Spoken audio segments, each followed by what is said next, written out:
Reakcija na zdravilo. Številka 3. Splošno stanje ostane nespremenjeno. Dragi moji, to je zelo pogosto. Homeopatija ne deluje. Je znano na splošno. Zaradi tega. Zdravilo smo dali popolnoma napačno.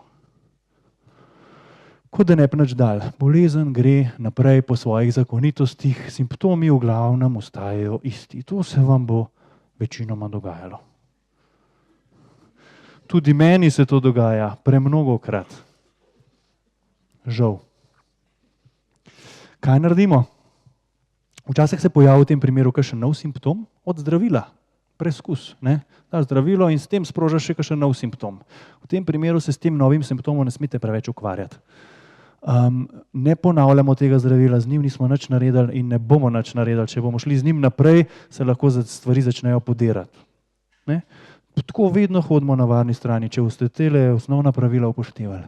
Izberemo novo zdravilo glede na originalno prisotno simptomatologijo. Še enkrat se poglobimo v primer, morda zvemo še kakšen simptom več, kakšna značilnost več, ker nam je prej ušla, damo novo zdravilo in upamo, da bomo tokrat zadeli ta pravega.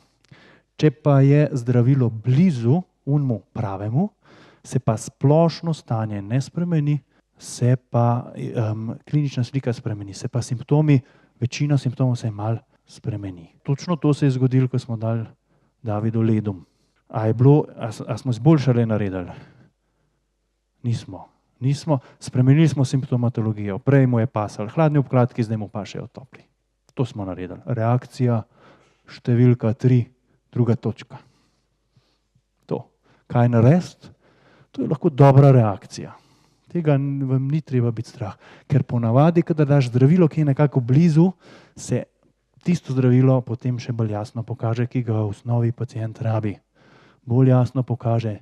Ne ponavljamo tistega starega zdravila, novo zdravilo zberemo glede na novo nastalo simptomatologijo. Klinična slika nova in tako naprej. Odmaskiral se nam je rustoksikodendron, smo bili zadovoljni, smo vedeli in kar naenkrat smo pristali po reakciji številka 1. Splošno izboljšanje vsega.